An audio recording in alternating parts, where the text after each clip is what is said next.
We're just hours away from barricades like these along the Caloosahatchee Bridge from being put away. This is as thousands of students return to school tomorrow. What you need to know about your commuter.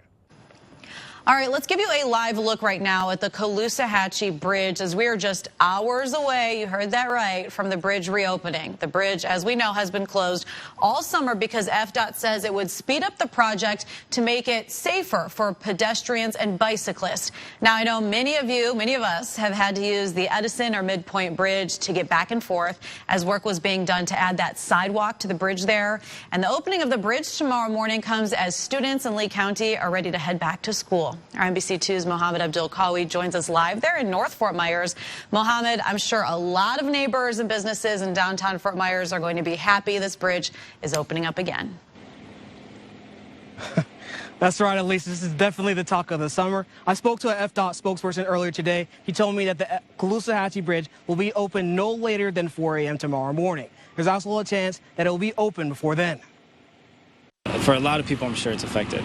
Nicholas Walken's whole summer changed all because of the Caloosahatchee Bridge closure. He and thousands of others had to find different ways to get around, using the Midpoint and Edison bridges. I basically had to reroute my whole way, direction to work and back. So instead of taking this all the way down to Sanibel, I have to go through Cape. The bridge was closed this summer to install an 8-foot wide sidewalk, aimed to enhance safety for pedestrians and cyclists crossing the bridge.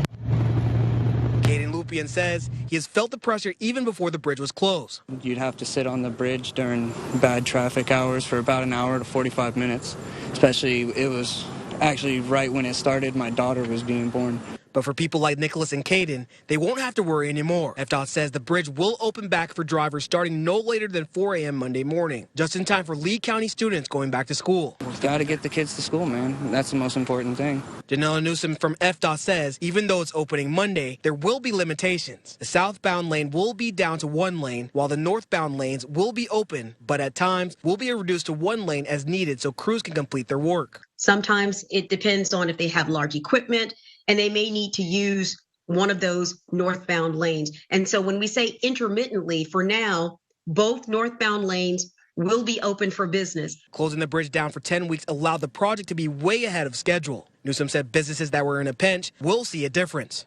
It was vital that we have this bridge reopened for business so that people can at least go about their daily lives, get to where it is they need to go in a reasonable amount of time. While there's still more work to do, for some people, they're just glad the bridge will be back open. I mean, as long as something's flowing, progress is progress. At least we're getting somewhere, Thank you for the people that are still working on the bridge, making sure it's safe.